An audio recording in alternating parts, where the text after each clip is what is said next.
Number one, make sure you follow the syllabus and pay attention to the assignments and when they're due. I cannot stress that enough.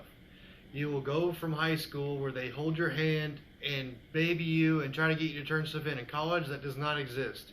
You're responsible for your own actions. They could care less if you turn stuff in. That's your problem. That was probably the biggest change for me. The second thing that I recommend from the syllabus is ask the professor or doctor if the book is necessary, okay? If you're low on funds, which sometimes I was, okay, and I couldn't pay for stuff, what I would recommend is in the beginning of the class or even before the class, ask the professor or doctor, hey, do you guys have this book in the library?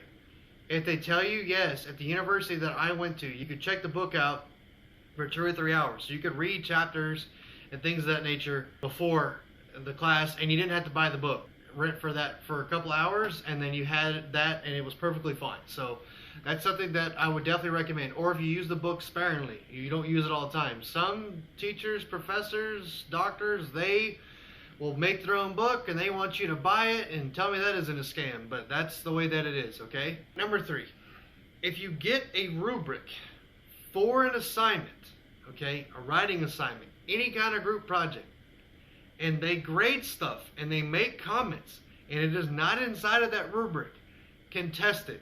I've done that so many times and they don't like it, okay? They will not like you for doing that. But it matters when you're supposed to have a grade and it's supposed to be honorable.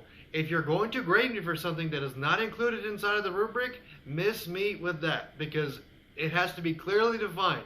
Because if it's not, then I'm sorry, but you can't mark points off for it being not defined clearly in the rubric or the syllabus. And that leads me to another question. If you are doing something and you want that extra feedback and you're not sure if it applies to the rubric, or you're kind of on the fence, ask the doctor, ask the TA, ask somebody, and then keep the writing, because they come back to you and they put nasty negative comments in there, which I have seen.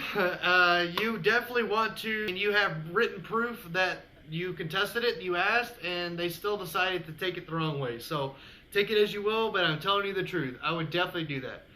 Number 4, when I went to college, classes that had traditional high failure rates had a study group or some kind of, I forgot what it was called.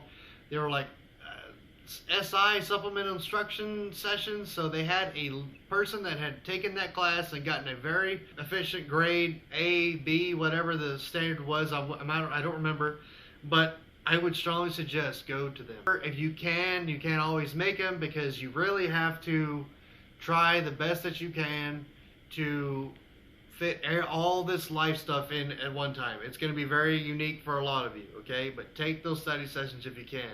Which leads you to another thing. If you participate in class, the professor or doctor knows who you are. You know the teaching assistant, if they have one. You know what I just said, the SI, if they have that kind of program. If you know those 4 and they see that you are trying, more likely than not, they will pass you. And if they don't pass you, then when you take it the second time, keep all of your homework, keep everything, because I guarantee you the next time you take it, it'll be the same homework, if not very similar, and that 60-70% that you got the first time you took the class, you'll get 100% now because you have all the answers. Pay attention to that. Don't drop, and that leads to another thing.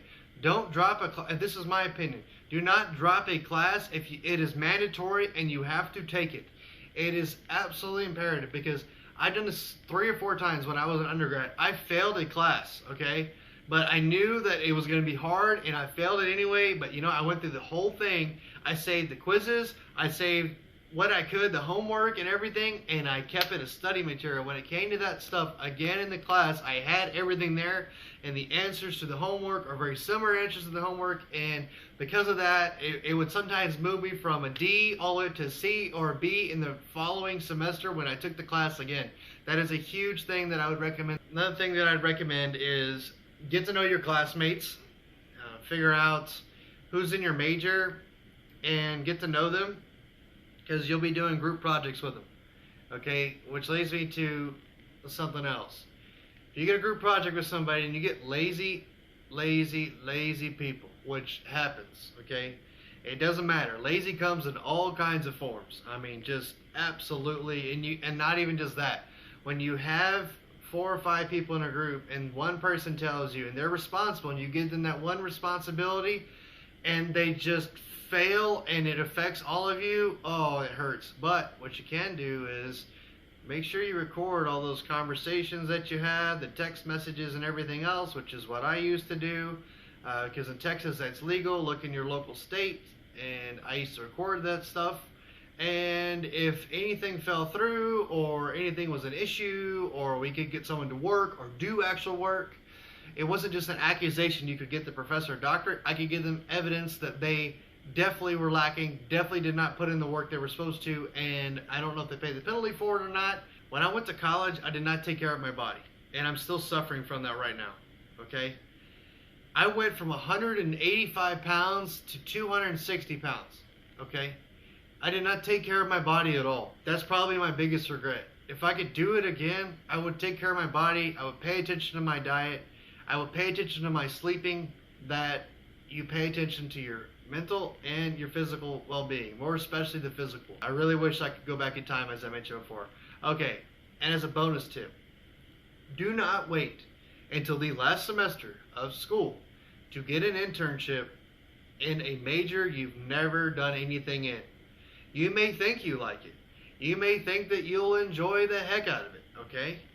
And don't be like me in my undergrad where I waited 4 years to do an internship in something that I really was passionate about, and come to find out, I absolutely hate it.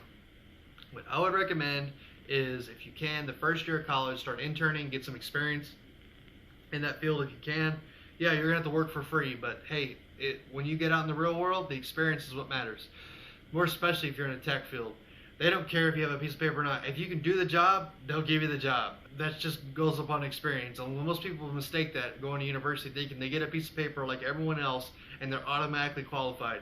You cannot get a job unless you have experience. So keep that in mind. And by doing the stuff that is free, the volunteer stuff, you put that on the CV and the resume as experience, and you also get to test yourself. Is this something that I can wake up every day and do and not be dissatisfied with it? That's another question you really have to ask yourself. All right, if you guys have any questions, comments, or concerns, please leave them down below. And as I mentioned before, these are things that I wish I knew before I went to university. And y'all have a nice day.